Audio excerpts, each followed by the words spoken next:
Hello बच्चों और मेरे दोस्तों, कैसे हैं आप सभी। मैं प्रियांशी, आपकी टीचर और आपकी दोस्त भी।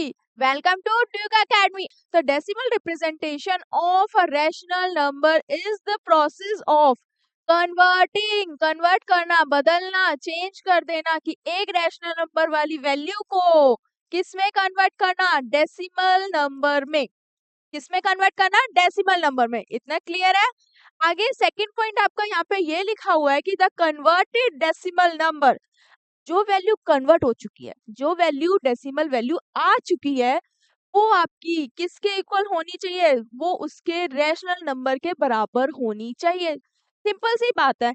जब मैंने 2/4 लिया, अगर मैंने 2/4 को डिवाइड करा था, मेरे पास रैशनल वैल्यू जो डेसिमल वैल्यू आई थी वो 0.5 आई थी, राइट। तो जो 0.5 आई है, वो सेकेंड वाला पॉइंट क्या प्रूव कर रहा है कि जो हमारे पास रैशनल वैल्यू है वो हमारी डेसिमल वैल्यू की क्या होनी चाहिए, दोनों ना ऊपर ना नीचे, दोनों बराबर होनी चाहिए। तो रैशनल वाली वैल्यू आपकी किसके बराबर होनी चाहिए, डेसिमल वाली वैल्यू के बराबर होनी चाहिए। अगर मैं इसको दोबारा से अगेन मैं कन्वर्ट करना चाहूँ, इसमें अगेन कन्वर्ट करूँ, तो सिंपल सी बात है, पॉइंट हटाना पड़ेगा। पॉइंट हटाना पड़ेगा। पॉइंट हटाने के लिए क्या करते हैं, जब भी हमारी डेसिमल वाली वैल्यू हटती है, तो जो डेसिमल के बाद वाली डिजिट्स होती हैं, जो डेसिमल के बाद वाली डिजिट वो काउंट करते हैं, उनको क्या करते हैं, उन्हें काउंट करते हैं, और काउंट करके उतनी ही जीरो लगा देते हैं उसके डिनोमिनेटर में। तो 2/4 था, यहाँ देखो 0.5, मैं पॉइंट अगर रिमूव करती हूँ, पॉइंट को हटाती हूँ, तो नीचे मेरे पास कितना आ जाएगा, 1 तो आएगा आएगा, 1 तो आएगा ही आएगा, क्योंकि कोई वैल्यू अगर नीचे मेंशन नहीं होती तो क्या लगाते हैं, 1। बट पॉइंट के बाद कितनी डिजिट है, सिंगल 1 डिजिट है, तो यहाँ पे 0 लग गया। अब मैं इसे कट करती हूँ, 5 1 जा, ये 10 2 बार में 1/2 कितना आ गया, 1/2। मैं इसे भी कट करूंगी तो ये भी 1/2 होगा, 2 2 जा 4 होता है ना, तो ये कैंसिल हो गया।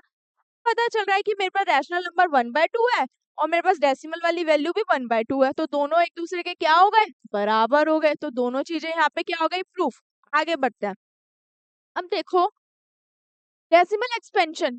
अब हम डेसिमल एक्सपेंशन कर रहे हैं रैशनल और इरेशनल नंबर्स दोनों का। इरेशनल नंबर क्या होते हैं, आपके रियल नंबर्स के पार्ट होते हैं। मैंने आप प्रीवियस क्लास में बताया था ना। तो कौन कौन से, सब बच्चों ने वो प्रीवियस क्लास, अगर किसी ने वो प्रीवियस क्लास नहीं देखी, चैप्टर का इंट्रोडक्शन नहीं देखा, स्टार्टिंग नहीं देखी, तो पहले आपको क्या करनी है, आपको वो फर्स्ट वाली वीडियो देखनी है, उसका प्रीवियस वाला रिकैप देखना है, उसका लिंक आपको डिस्क्रिप्शन में मिल जाएगा। उसके बाद ये वीडियो देखना, ताकि आपको क्या है, सारे कॉन्सेप्ट्स अच्छे से क्लियर हो।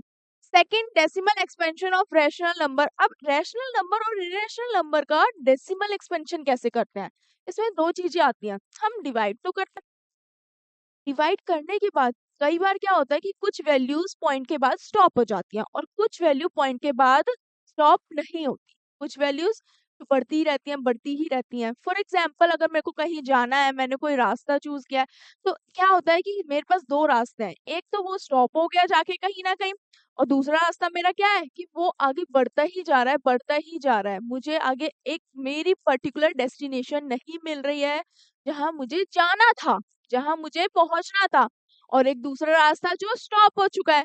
तो वो चीज हम इसमें भी इम्प्लीमेंट कर सकते हैं कि एक वैल्यू जो पॉइंट के बाद स्टॉप हो जाती है, वो वैल्यू आपकी टर्मिनेटिंग वैल्यू कहलाती है, कि वो टर्मिनेट हो चुकी है।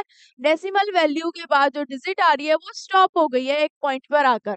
और जो वैल्यूज स्टॉप नहीं होती है, जो रिपीट होती हैं, कि कंटिन्यू में चली जा रही है, वो कौन सी वैल्यूज होती हैं, वो आपकी नॉन टर्मिनेटिंग हो रही है। अब नॉन टर्मिनेटिंग में क्या होता है, उसमें भी दो चीजें आती हैं, उसमें भी दो चीजें, कि एक आती है कि एक ही वैल्यू बार बार रिपीट हो रही है, कि एक ही वैल्यू, जब हम कोई रास्ते पे, हमने स्टार्टिंग पॉइंट स्टार्ट करा, मैंने यहाँ से स्टार्ट करा और मैं पूरे चारों तरफ चक्कर लगा के वहीं आके खड़ी हो गई दोबारा। तो ये चीज क्या हो गई कि मैं बार बार वहीं पे ही रिवर्स, बार बार वहीं वहीं घूम रही हूँ ना, वहीं वहीं अपनी डेस्टिनेशन चेंज कर रही हूँ। तो वही नंबर्स जब बार बार पॉइंट के बाद वही नंबर्स आ रहे हैं, तो वो क्या हो रहे हैं, वो आपके रीअकर हो रहे हैं, बार बार रीअकर हो रहे हैं। And second thing, non recur की बात करूं, तो नॉन रिकरिंग में क्या होता है कि एक वैल्यू रिपीट तो होगी, बट डिजिट जो वैल्यू होंगी वो क्या होगी, एक दूसरे से डिफरेंट होंगी। क्या होंगी, डिफरेंट। देखो यहाँ पे भी यही लाइन लिखी हुई है, the decimal expansion of rational number is either terminating और नॉन टर्मिनेटिंग। डेसिमल एक्सपेंशन कर रहे हैं रैशनल नंबर का, तो वो या तो टर्मिनेट हो सकता है या नॉन टर्मिनेट हो सकता है। इसके साथ साथ नॉन टर्मिनेटिंग में एक रेकरिंग भी है। एक क्या दे रखा है आपको, रेकरिंग पार्ट भी दे रखा है, जिसको आप एक इसमें नॉन रेकरिंग भी लिख सकते हैं कि नॉन रेकरिंग भी एक पार्ट होता है आपका। रेकरिंग और नॉन रेकरिंग, इसके बारे में भी हम और डिटेल में पढ़ेंगे। बस सिंपल सी आपको ये बात जाननी है, टर्मिनेट में क्या होता है और नॉन टर्मिनेट में क्या होता है। नॉन टर्मिनेट में चीजें स्टॉप हो जाती हैं और नॉन टर्मिनेट में चीजें रिपीट होती हैं, जिसमें भी दो तरीकों से होती है। एक तो एक ही चीज बार बार रिपीट हो रही है, दूसरी ये डिफरेंट चीजें रिपीट हो रही है। ठीक है, आगे देखो फॉर एग्जाम्पल्स भी दे रखे हैं। मान लीजिए आपके पास 1/2 है। क्या है आपके पास एग्जाम्पल 1/2, ये आपका रैशनल नंबर है। क्या है ये आपका रैशनल नंबर है 0.5। अब ये जो रैशनल नंबर है 1.1 डिवाइडेड बाय 2, मैंने इसे क्या करा, डिवाइड कर दिया और मेरे पास वैल्यू क्या आ रही है, मेरे पास 0.5 आई, राइट। 0.5 जो मेरे पास वैल्यू आई है, वो पॉइंट के बाद 5 जो आ रहा है वो क्या बार बार आ रहा है। 5 मैंने रिपीट रिपीट में लिखे नहीं लिखे ना, सिंगल वन टाइम लिखा है। तो इसका मतलब क्या हो गया कि वो एक पॉइंट के बाद स्टॉप हो गया ना। तो वो जो 5 वो स्टॉप हो गया है, वो क्या कहलाएगा आपका। जब 5 स्टॉप हो गया तो क्या कहलाएगा बच्चों, वो टर्मिनेट कहलाएगा, क्योंकि वो क्या हो गया है, स्टॉप हो चुका है, उसके बाद डिजिट आगे नहीं बढ़ रही है। सेकेंड एग्जाम्पल, जैसे मान लो 1/3। अब 1/3 लिखा है, मैं इसे डिवाइड करूंगी तो 1/3 में क्या है कि 3 जो है यहाँ पे पॉइंट के बाद बार बार रिपीट हो रहा है। 3 बार बार आ रहा है कि इसका कोई एक एंडिंग पॉइंट नहीं आ रहा है, ये पूरा एग्जैक्ट डिवाइड नहीं हो रहा है, ये रिपीट में 3 आगे और जाएगा। तो इसका मतलब क्या हो गया, ये रीअकर हो रहा है। क्या हो रहा है, बार बार रीअकर। और ये रीअकर क्यों बोलेंगे, इसे नॉन रिकर क्यों नहीं बोलेंगे, ये रीअकर इसलिए बोल रहे हैं क्योंकि यहाँ पे 3 ही ऐसी वैल्यू है जो हर टाइम आ रही है। 3 के साथ और कोई नंबर दिख रहा है आपको, नहीं दिख रहा ना, 3 तो आ रहा है। तो ये आपका क्या होगा, रीअकर, बार बार रिकर हो रहा है क्योंकि एक ही वैल्यू। सेकेंड पॉइंट आपका, the decimal expansion of an irrational number is non-terminating and non-recurring। वही चीज मैंने अभी बताई कि अब हम irrational नंबर का न क्या कर रहे हैं, डेसिमल एक्सपेंशन कर रहे हैं, जो आपके क्या है, नॉन टर्मिनेटिंग। रैशनल का करेंगे तो वो टर्मिनेट और नॉन टर्मिनेटिंग रेकरिंग तीनों चीज आएंगी। बट अगर इरेशनल नंबर का कर रहे हैं, किसका, अगर हम किसी इरेशनल नंबर का कर रहे हैं तो उसमें क्या क्या आएंगी आपकी, नॉन टर्मिनेटिंग और नॉन रेकरिंग, ये दो पार्ट्स आएंगे। बस इस चीज का ध्यान रखना है कि किसमें रियकरिंग आ रहा है और किसमें नॉन रियकरिंग आ रहा है। ठीक है, तो हम रैशनल रैशनल नंबर्स में क्या आएंगी, पहला क्या आएगा आपका टर्मिनेट, दूसरा आपका क्या आएगा नॉन टर्मिनेट, तीसरा आपका रियकर। बट अगर मैं बात करूं इरेशनल नंबर की, तो इरेशनल में आपका जो आएगा दोनों ही नॉन आएंगे, नॉन टर्मिनेटिंग और नॉन रिकरिंग। इसके एग्जांपल्स भी दे रखे हैं। रूट 2, रूट 2 की वैल्यू क्या होती है आपकी 1.41232135 तो यही चीज बार बार रिपीट होगी। यही चीज क्या होगी कि डिफरेंट में रिपीट हो रही है, बट ये रिपीट तो हो रही है, बट ये क्या हो रही है, डिफरेंट। यहाँ पे सारी वैल्यूज एक जैसी दिख रही है आपको, नहीं ना, सारे नंबर एक दूसरे से क्या है, अलग है। तो ये आपका क्या हो गया, नॉन रिकरिंग। तो ये दो टॉपिक्स आपके रह गए थे। अब हम जो स्टार्ट करेंगे क्वेश्चंस पर आते हैं। आपकी फर्स्ट एक्सरसाइज है आपकी एनसीईआरटी। आपको एनसीईआरटी को बिल्कुल ऐसे पढ़ना है, बिल्कुल ही ऐसे खोल के पी जानी है अपनी एनसीईआरटी की किताब, हर एक एक एग्जाम्पल, हर एक क्वेश्चन को, हर एक एक पर्टिकुलर जो इंपॉर्टेंट क्वेश्चंस होंगे, जो मैं आपको बताऊंगी कि आपको इन क्वेश्चंस पे ज्यादा ध्यान देना है, इन क्वेश्चंस की आपको ज्यादा अच्छे से प्रैक्टिस करनी है, कौन कौन से टॉपिक्स ज्यादा अच्छे से पढ़ने हैं, तो वो चीजें मैं आपकी हेल्प करूंगी और आपको अच्छे से पढ़ना है। क्योंकि आपको क्या करना है, आपके मार्क्स कितने लाने हैं, आपको टॉप करना है, 100% लाने हैं इसलिए। और कितना पढ़ना है आपको, 10-10% करके पढ़ना है ना, ठीक है, ताकि आपका जब रिजल्ट आए तो वो क्या हो, आपका 100% बन जाए। अब क्वेश्चंस पर आते हैं, तो फर्स्ट आपका जो क्वेश्चन है, is zero rational number. Question start हुआ है इज से, कहाँ से स्टार्ट हुआ है, इज। इसका मतलब यहाँ पे क्वेश्चन हमसे पूछ रहा है कि जीरो जो है वो आपका रैशनल नंबर है या नहीं। इसका मतलब क्या हो गया कि हमें आंसर जो देना है वो यस या नो में देना है। ठीक है, तो अब इनसे पूछा है, क्वेश्चन है कि रैशनल नंबर है या नहीं, can you right it in the form of P Q. अब हाँ, अगर है तो उसे हम पी बाई क्यू की फॉर्म में लिख सकते हैं? ये बताना है आपको। यहाँ पे पी बाई क्यू की फॉर्म में से हम लिख सकते हैं कि नहीं लिख सकते? अगर लिख सकते हैं तो उसके पीछे आपको क्या देना है? एक रीजन देना है। क्या देना है? रीजन देना है। वहां पर पी और क्यू आपके क्या होने चाहिए? इंटीजर्स होने चाहिए, और क्यू आपके जीरो के बराबर नहीं होना चाहिए। रैशनल नंबर की तो डेफाइन है ना ये। तो जीरो रैशनल नंबर है या नहीं? जीरो। जीरो आपका रैशनल नंबर है। क्यों है ये आपका रैशनल नंबर? क्योंकि जीरो के नीचे कोई नंबर नहीं है, तो क्या मानेंगे? One. Zero, but zero is your rational number. ये आपका रैशनल नंबर है, क्योंकि हम इसको p बाई क्यू की फॉर्म में लिख सकते हैं। बस कंडीशन हमें क्या देखनी है? हमें कंडीशन एक ही चीज का ध्यान रखना है कि जो डिनोमिनेटर की वैल्यू है वो आपकी जीरो नहीं होनी चाहिए। तो जीरो यहाँ पे है, डिनोमिनेटर की वैल्यू नहीं है, तो ये क्वेश्चन तो यहीं सॉल्व हो गया, इसमें कुछ लिखना ही नहीं था। इसका आंसर क्या हो जाएगा? यस। और क्यों? क्योंकि डिनोमिनेटर की वैल्यू इसकी वन है, जीरो नहीं। अगर जीरो होती तो ये आपका रैशनल नंबर नहीं होता। क्लियर? सिंपल सा क्वेश्चन है, 1 मार्क्स में आपका आ सकता है आराम से। आगे बढ़ते हैं। Next question, find 6 rational numbers between 3 and 4। अब आपको क्या करना है? आपको ऐसे 6 रैशनल नंबर्स निकालने हैं। क्या करने हैं? 6 रैशनल नंबर्स निकालने हैं 3 and 4 के बीच में। अब कैसे निकालेंगे हम? मेरे पास तो 3 और 4 के बीच में कोई नंबर ही नहीं आता। मेरे पास तो 3 और 4 दोनों एक दूसरे के क्या है? क्रोनोलॉजिकल ऑर्डर है कि 3 के बाद 4 आता है, 4 से पहले 3 आता है। बट इनके बीच में नंबर कहाँ से लिख दूं मैं? क्योंकि कोई आता ही नहीं है। तो कैसे सॉल्व करेंगे? देखो मैं बताती हूँ। 6 रैशनल नंबर निकालना है। फर्स्ट ऑफ ऑल तो आपके ये 3 and 4 रैशनल नंबर है या नहीं है। 3 के साथ कोई नंबर नहीं लिखा तो नीचे हम क्या मानेंगे बच्चों? 1 मानेंगे। सेकेंड थिंग, 4 के साथ कोई नंबर नहीं लिखा तो क्या मानेंगे? 1 मानेंगे। ठीक है। अब आपको पता है अगर मैं इन दोनों का टोटल करूं, मैं इन दोनों का क्या कर दूं? टोटल कर दूं, दोनों का सम कर दूं टोटल। तो 3 और 4 को मैं ऐड कर दूं, कितना आ जाए आपके पास? 7 आ रहा है ना। तो वो 7 से मैं ऐसा मुझे बनाना है इन दोनों वैल्यू को कि मैं ऐसा बना दूं कि दोनों के डिनोमिनेटर की वैल्यू क्या हो जाए? बराबर हो जाए, सेम हो जाए, जिससे मुझे इन दोनों के बीच में ऐसे 6 वैल्यूज मिल जाए जो आपकी रैशनल हो। तो मैं क्या कर सकती हूँ? अगर मैं यहाँ पे 2 से मल्टीप्लाई करती हूँ, 2 से करती हूँ, सेम मैं 2 से करती हूँ, अगेन 2 से करती हूँ, ये आपका 8/2, दिस इज योर 6/2। क्लियर?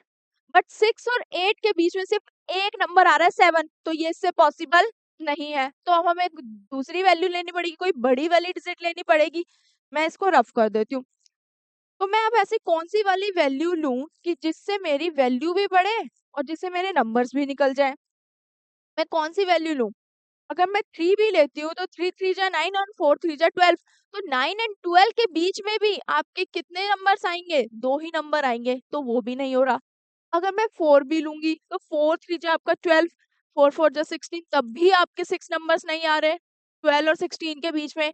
5 लूंगी तो 5 3 जा 15, 4 5 जा 20, तब भी आपके सिर्फ 4 ही नंबर आ रहे हैं। बट मुझे कितने नंबर्स की रिक्वायरमेंट है? 6 नंबर्स चाहिए ना। तो मैं क्या करूंगी? 6 से भी करके देख लेते हैं। 6 से करूंगी, 6 3 से कितना होगा? 18 होगा। और 4, 6 को 4 से करूंगी तो कितना हो जाएगा आपका? 24। तो 18 और 24 के बीच में कितने नंबर? 5 नंबर्स ही आएंगे, बट मुझे चाहिए 6 नंबर। मैं क्या करती हूँ? मैं 7 से करके देखती हूँ। दोनों को ही मैं जिस वैल्यू से न्यूमरेटर को मल्टीप्लाई करूंगी उसी वैल्यू से डिनोमिनेटर की वैल्यू को भी मल्टीप्लाई करूंगी। तो ये आपका आ गया 21/7, और दिस साइड आपका आ गया 28/7। अब 21 और 28 के बीच में आप 6 नंबर्स लिख सकते हैं। लिख सकते हैं ना। और वो वैल्यूज क्या है आपकी? 22/7, 23/7, 24/7, 25/7 एंड 26/7, 27/7। तो ये कितनी वैल्यूज हो गई? 1 2 3 4 5 6। मुझे 6 रैशनल नंबर चाहिए थे, मेरे निकल गए। ये मेरा आंसर हो गया। सिंपल। बस हमें क्या थोड़ा सा माइंड यूज करना है, और वो माइंड कहाँ यूज करना है? कि कैसे हम इन वैल्यूज को ऐसे कन्वर्ट कर दे कि मेरे पास नंबर्स आ जाएं जो मुझे चाहिए। तो ये चीज आपका क्या हो गया? आपका आंसर हो गया रैशनल नंबर का। क्लियर है? ये क्वेश्चन सिंपल सा क्वेश्चन है। इस क्वेश्चन की जो वेटेज आपकी ऑलमोस्ट होगी वो 1 से या 2 मार्क्स में आएगा, उससे ज्यादा के मार्क्स का क्वेश्चन नहीं आएगा। आपको क्या करना है, इन्हीं टाइप के क्वेश्चंस की प्रैक्टिस करनी है। क्या करनी है, रैशनल नंबर्स फाइंड करने हैं, जिसकी इन्हीं टाइप के क्वेश्चंस की क्या करनी है, बार बार प्रैक्टिस करनी है। जिससे क्या होगा, आपका माइंड ज्यादा चलेगा कि मैं, अच्छा ये क्वेश्चन है तो मैं यूं कर लूंगा, मैं ऐसे ही कर लूंगा नॉर्मली, मुझे ये लिखने की भी जरूरत ना पड़े। बट आपको लिख कर प्रैक्टिस करनी है। This is your question 3। Question 3 अब आपका कह रहा है, अब देखो, अब इसमें भी आपको रैशनल नंबर निकालने हैं। क्या करने हैं, 5 रैशनल नंबर निकालने हैं। बट यहाँ पे ऑलरेडी रैशनल नंबर की वैल्यू गिवन है। यहाँ पे एक चीज और हम देखते हैं कि जब रैशनल नंबर्स की वैल्यू फाइंड करते हैं ना बच्चों, तो क्या करते हैं, हमारा पहला काम क्या होता है, जब हम रैशनल नंबर की वैल्यू, हम ये चेक करते हैं कि जो डिनोमिनेटर वाली वैल्यू है वो आपकी बराबर है या नहीं। अगर बराबर नहीं है तो क्या करते हैं, दोनों को क्या करते हैं, पहले बराबर बनाते हैं और बराबर बनाने के बाद उसे सॉल्व करते हैं। पर यहाँ तो ऑलरेडी मुझे क्या दिख रहा है, आप लोगों को भी दिख रहा ही होगा कि 5 दोनों क्या है, आपस में बराबर ही है। अब बट जो न्यूमरेटर वाली वैल्यू है 3 और 4, वो दोनों एक दूसरे से क्या है, डिफरेंट है, बिल्कुल ही डिफरेंट है। बट 3 और 4 के बीच में कोई नंबर आ रहा है, नहीं आ रहा। फिर से वही प्रॉब्लम। अब क्या करें मैम, देखो मैं बताती हूँ। तो 3 और 4 के बीच में हमें ऐसे नंबर्स लेके आने पड़ेंगे, ऐसे नंबर्स के साथ मल्टीप्लाई करना पड़ेगा कि ये वैल्यू इतनी बड़ी वैल्यू बन जाए कि इन दोनों के बीच में आपको 5 नंबर्स मिल जाए। क्या करें, 5 नंबर्स मिल जाए। तो मैं किससे मल्टीप्लाई करूं, मेरे पास एक है 3/5, दूसरा है 4/5। मैं इन, थोड़ा सा माइंड लगाते हैं, चलो सोचते हैं, मैं भी सोचती हूँ, आप भी सोचो, मिलकर सोचते हैं क्या किससे मल्टीप्लाई कर सकते हैं। तो 3/5 को मैं किससे मल्टीप्लाई करूं कि मेरे पास क्या आ जाए, एक ऐसी वैल्यू आ जाए। बट इस चीज को माइंड में रखना है कि दोनों का डिनोमिनेटर क्या हो, बराबर हो, बिल्कुल सेम होना चाहिए, तभी आपके दो वैल्यूज बराबर होंगी, तभी आप लिख सकते हो रैशनल नंबर। अब मैं 5 को किससे मल्टीप्लाई करूंगी कि मेरे पास क्या आ जाए। अगर मैं 1 से करूंगी तो सेम वही वैल्यू आएगी। अगर मैं 1 से नहीं 2 से करूं तो देखो, एक एक वैल्यू से सोचते हैं, सिंपल बिल्कुल बेसिक से। मान लीजिए मैंने 2 से मल्टीप्लाई करा, इधर भी और इधर भी, दोनों साइड मैंने, ऊपर भी नीचे भी, डिनोमिनेटर डिनोमिनेटर दोनों से 2 से। 3 2 जा 6, 5 2 जा 10, ये आपका 6/10 बन गया। इस साइड में करती हूँ 8/10, राइट। अब 6 और 8 के बीच में कितनी वैल्यू आ रही है, क्या आ रहा है, सिर्फ 7 आता है। बट 7 से तो काम चलेगा नहीं ना, हमें कितने रैशनल नंबर चाहिए, 5 वैल्यूज चाहिए।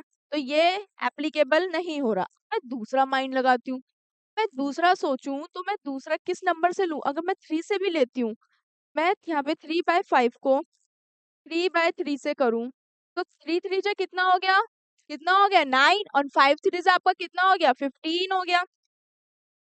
9/15, एक साइड क्लियर है। दूसरी साइड की बात करूं तो आपकी ये हो गया, अगर मैं 4/5 को किससे मल्टीप्लाई करूं, 3 से यहाँ करा तो यहाँ पे भी किससे होना चाहिए, 3 से ही मल्टीप्लाई होना चाहिए। तो 3/3, ये आपका हो गया 12 और 15।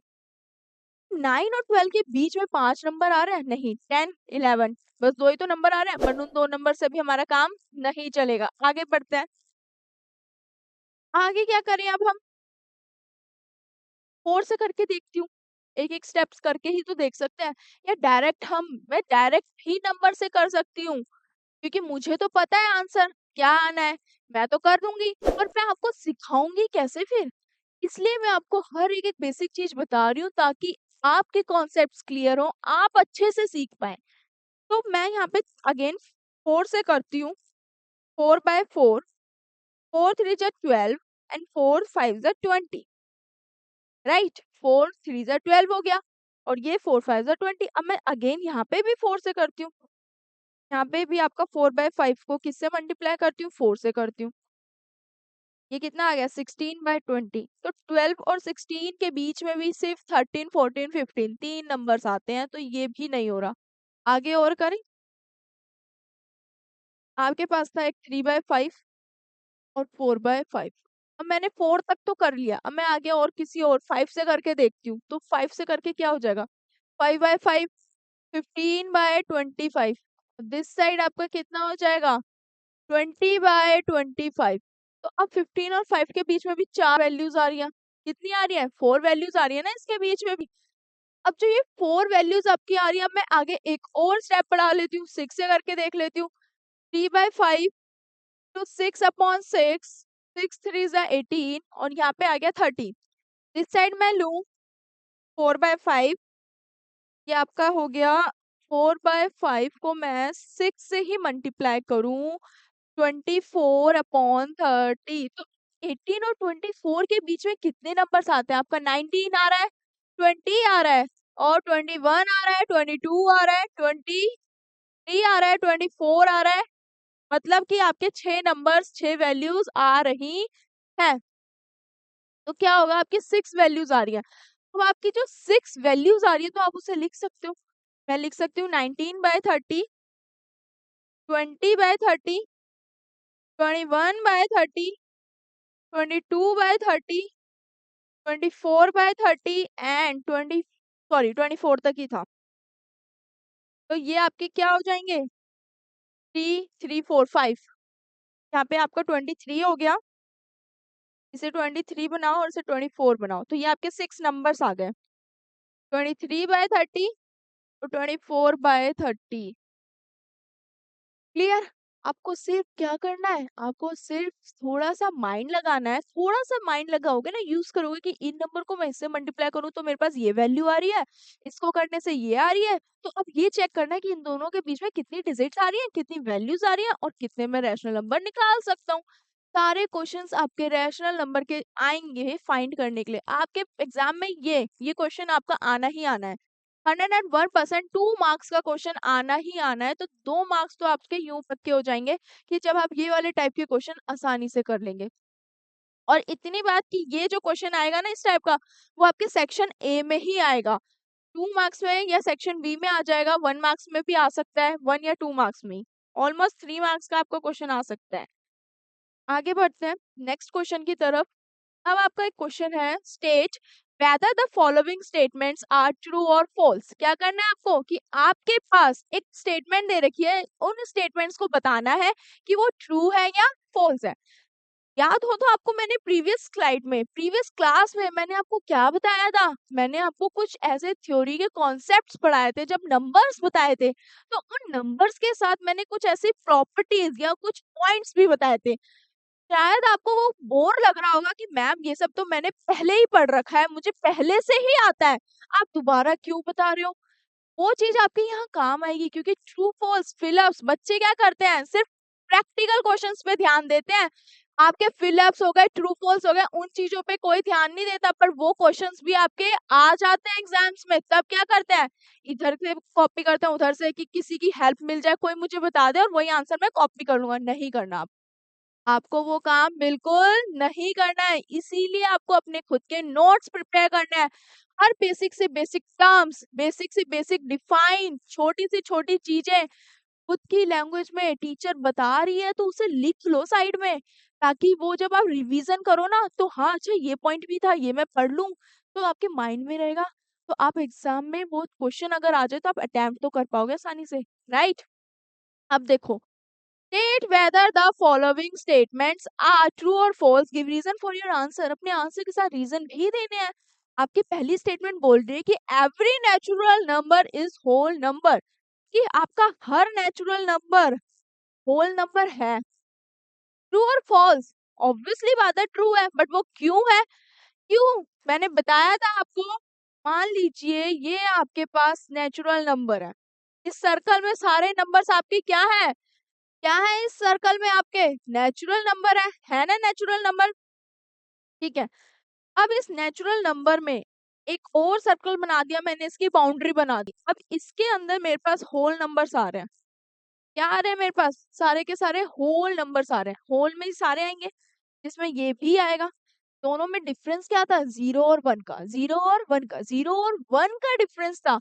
तो जो 0 से स्टार्ट हो रहे हैं वो आपके होल नंबर्स हैं, जो 1 से स्टार्ट हो रहे हैं वो आपके नेचुरल नंबर्स हैं। तो दोनों का डिफरेंस क्लियर है। तो वो चीज आपकी स्टेटमेंट प्रूफ होती है ना कि आपके जो नेचुरल नंबर्स हैं वो आपके होल नंबर कहलाते हैं या नहीं। कहेंगे ही ना हम, क्योंकि वो भी तो किसका पार्ट है, इसी का तो पार्ट है। जब एक फैमिली होती है तो फैमिली में जितने भी मेंबर्स होते हैं तो हम क्या करते हैं, उन्हें काउंट करते हैं। अगर एक फैमिली में जितने भी, मान लो कि एक फैमिली में अगर 10 मेंबर हैं, तो जो 10 मेंबर है, एक जॉइंट फैमिली होती है, एक न्यूक्लियर फैमिली होती है। बट न्यूक्लियर फैमिली, जो न्यूक्लियर फैमिली होती है, वो न्यूक्लियर फैमिली भी तो उस जॉइंट फैमिली का पार्ट होती है। तो वैसे ही नेचुरल नंबर्स भी तो आपके होल नंबर्स का पार्ट है, तो हम नेचुरल नंबर को होल नंबर कह सकते हैं। तो फर्स्ट आपका आंसर क्या होता है यहाँ पे, ट्रू होता है। क्लियर है, समझ आया बच्चों? ठीक है, आगे second point, every integer is whole number. अब हर इंटीजर आपका होल नंबर कहलाएगा, कहलाएगा? बताओ बताओ, कहलाएगा कि नहीं कहलाएगा? नहीं, क्यों नहीं कहलाएगा? फॉल्स क्यों है इसका आंसर? इसका आंसर मैं पहले ही लिख दूं फॉल्स। व्हाई? रीजन, रीजन क्या हो सकता है कि आपके इंटीजर्स भी नंबर होते हैं, होल भी नंबर्स होते हैं, बट इंटीजर आपका होल नंबर कहलाता है या नहीं? नहीं कहलाता। वो क्यों नहीं कहलाता? वो इसलिए नहीं कहलाता क्योंकि आपके जो इंटीजर्स होते हैं वो आपके जीरो से स्टार्ट नहीं होते, जीरो से पहले वाले जितने भी नेगेटिव नंबर्स हैं वो भी आते हैं। तो होल नंबर में नेगेटिव नंबर नहीं आते, इसलिए वो आपके इंटीजर होल नंबर नहीं कहला सकते, हम उन्हें कह ही नहीं सकते। होल नंबर कहाँ से स्टार्ट होते हैं? जीरो से। रीजन क्या है कि होल नंबर्स आपके जीरो से स्टार्ट हो रहे हैं, 1 2 3 पॉजिटिव नंबर्स आपके पॉजिटिव नंबर्स हैं। बट इंटीजर्स में तो आपके नेगेटिव भी आते हैं ना, नेगेटिव भी आते हैं, बट यहाँ पे नेगेटिव नहीं होगा। तो ये आंसर आपका क्या हो गया? फॉल्स हो गया। थर्ड बात करूं, third statement, every rational number is whole number. अब हर रैशनल नंबर आपका होल नंबर है या नहीं है? आपका हर रैशनल नंबर, रैशनल नंबर में तो नेगेटिव रैशनल नंबर्स भी आते हैं, बट होल नंबर में नेगेटिव नहीं आते। सेम वही रीजन जो हमने इंटीजर का लिया था, तो ये भी आपका आंसर क्या हो जाएगा? फॉल्स हो जाएगा। इसका भी आंसर क्या हो गया आपका? फॉल्स। सिंपल से तीन स्टेटमेंट। अब ये चीजें अगर आप मान लीजिए आप पढ़ते नहीं हो, थ्योरी में नहीं पढ़ते हो, बेसिक कॉन्सेप्ट्स नहीं पढ़ते हो, तो ये क्वेश्चन आप सॉल्व कर पाओगे नहीं। इसलिए प्रैक्टिकल से जाने से पहले हमें थ्योरी पढ़नी भी जरूरी है। मैथ्स में अगर 80% आपका प्रैक्टिकल है ना, तो वो 20% आपको थ्योरी भी कंप्लीट करनी है, तब जाके आपका 100% रिजल्ट आता है। क्लियर? देखिए आगे बढ़ते हैं। अब आपके पास आती है आपकी नेक्स्ट एक्सरसाइज। ये है आपके इसके questions, states whether the following statements are true और फॉल्स। अगेन आपके क्वेश्चंस आ रहे हैं, क्या आ रहे हैं? आपके अगेन क्वेश्चन आ गया है कि आपको ट्रू और फॉल्स ही बताने हैं इसमें भी। तो देखो फर्स्ट आपकी स्टेटमेंट दे रखी है 1.1 में जितने भी क्वेश्चन थे वो बेसिक तीन ही क्वेश्चन थे आपके ट्रू फॉल्स बेस्ड के। आपका रैशनल नंबर फाइंड करना है और इसके साथ आपको क्या जीरो आपका रैशनल है या नहीं है। बहुत बेसिक से कॉन्सेप्ट था, वो क्वेश्चंस आप अच्छे से कर लोगे। अब सेकंड एक्सरसाइज में भी सेम आपके ट्रू फॉल्स आ गए।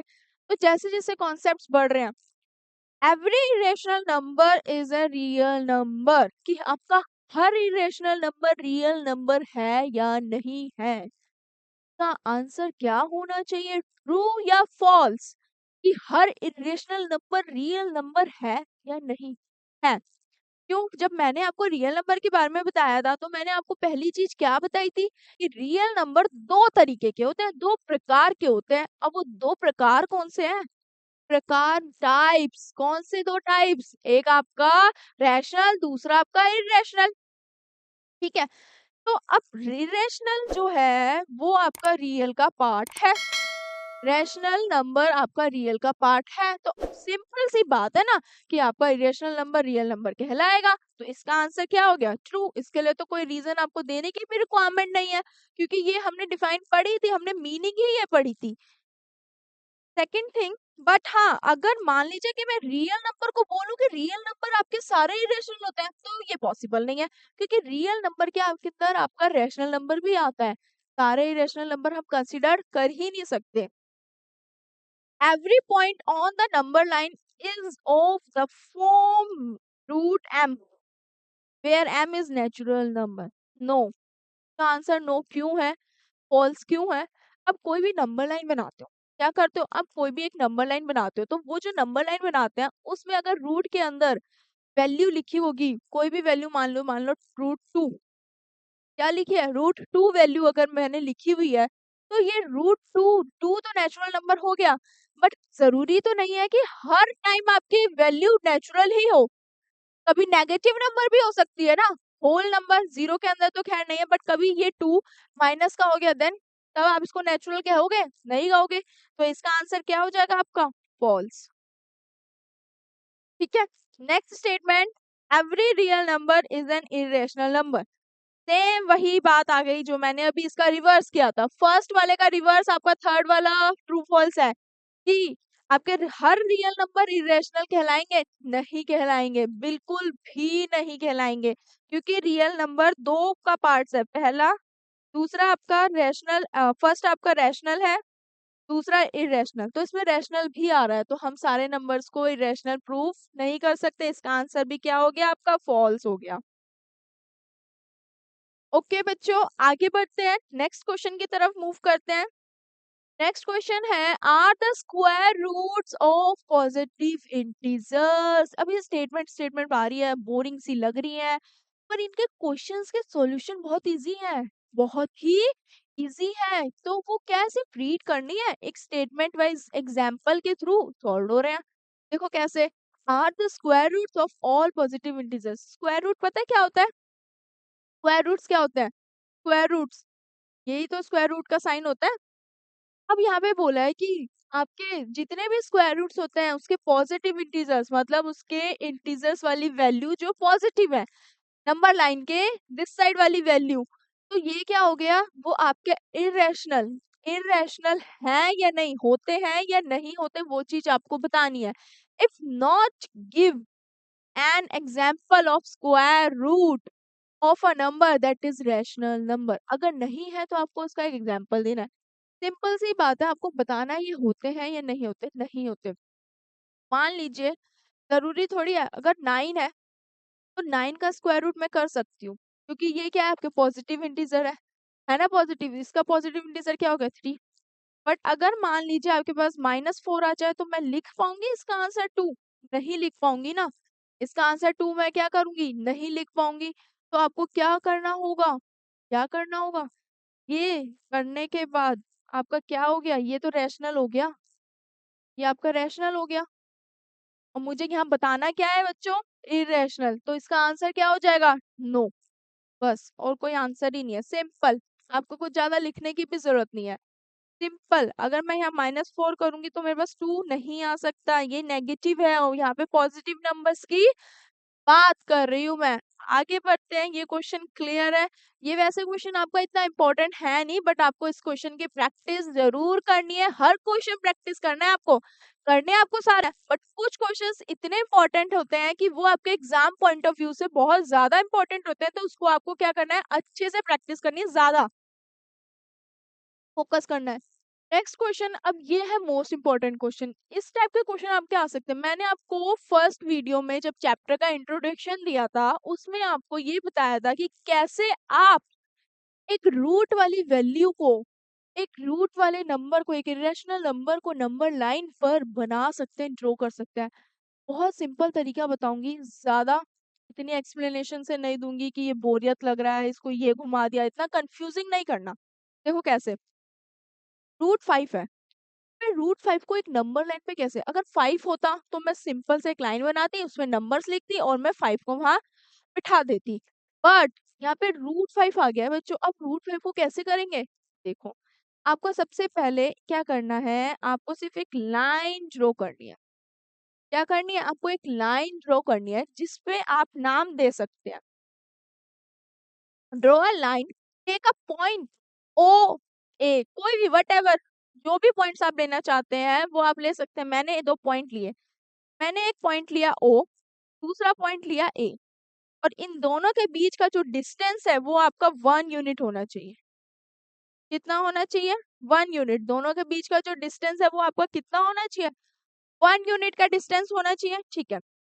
अब क्या करना है, मैं इस ए पॉइंट से एक लाइन ड्रॉ करूंगी, जिसका नाम दे दूंगी बी, जिसका नाम दे दूंगी बी। अब वो जो मैंने बी नाम दिया है ना, और ए, ये ए और ए बी वाली लाइन ये इस लाइन पर क्या कर रही है, परपेंडिकुलर पड़ रही है। परपेंडिकुलर मतलब स्ट्रेट लाइन है, जो बिल्कुल स्ट्रेट लाइन एक लाइन को दूसरी लाइन को क्या करती है, जो एक लाइन दूसरी लाइन को क्या है, कट करती हुई जाती है, बाइसेक्ट करती हुई जाती है। तो यहाँ पे क्या हो गया कि इसका भी जो डिस्टेंस होगा वो कितना होना चाहिए, 1 यूनिट का। जितना भी डिस्टेंस लोगे लाइंस का, सब लाइंस का जो डिस्टेंस होगा वो आपका हमेशा 1 1 यूनिट का गैप होना चाहिए। क्या करना है आपको, आपने ओ एक पॉइंट लिया, ओ बी पे आपने क्या बना दिया, परपेंडिकुलर। अब मेरा थर्ड स्टेप यहाँ पे ये आता है कि मैं इस बी ओ को ज्वाइन कर दूं। क्या कर दूं, इस बी ओ को ज्वाइन कर दूं, तो ये आपका बन गया ट्रायंगल। इस ट्रायंगल में आपको बेस नजर आ रहा है, आपको हाइपोटेन्यूस नजर आ रही है हाइट, और आपको एक परपेंडिकुलर नजर आ रहा है। ये स्लोप वाली साइड कौन सी है, आपकी हाइट। इसको क्या कह सकती हूँ मैं, √2। ये जो स्लोप बनी है ना, ये आपकी √2 कहलाएगी, और इसका डिस्टेंस भी आपका 1 यूनिट का ही लेना है। अब मैं क्या करूंगी, मेरा थर्ड स्टेप के बाद जो मेरा काम है, वो आपका काम है इस बी पॉइंट से आपको एक 1 सेंटीमीटर या 1 यूनिट की लाइन ड्रॉ करनी है, और ये भी इसका नाम B1 दे दो चाहे, क्योंकि ये जो लाइन यहाँ तक बनेगी वो सारी बी ही लाइन जाएगी, बट उसका जो नाम दोगे वो आप क्या दोगे, B1 दे दो आगे। अब ये भी इसका यूनिट कितना है, का यूनिट कितना होना चाहिए, इसका भी यूनिट 1 यूनिट ही होना चाहिए। मैं स्पेशली बता रही हूँ 1 यूनिट ही होना चाहिए। अब मैं आगे अगेन इससे आगे एक और लाइन मैंने ड्रॉ करी, वो भी 1 यूनिट होनी चाहिए, का नाम दे दिया B2। बट B2 लाइन से पहले जो मेरी ये B1 लाइन बनी है ना, उसको मैं क्या कर दूंगी, यहाँ पे ज्वाइंट। मैंने क्या कर दिया, यहाँ पे ज्वाइन कर दिया O के साथ। सेम वही प्रोसेस यहाँ पे भी चलेगा, सेम वही प्रोसेस यहाँ पे भी चलेगा। 1 यूनिट मैंने अगेन नाम दे दिया। अब मैंने इसको भी इससे ज्वाइन कर दिया O से।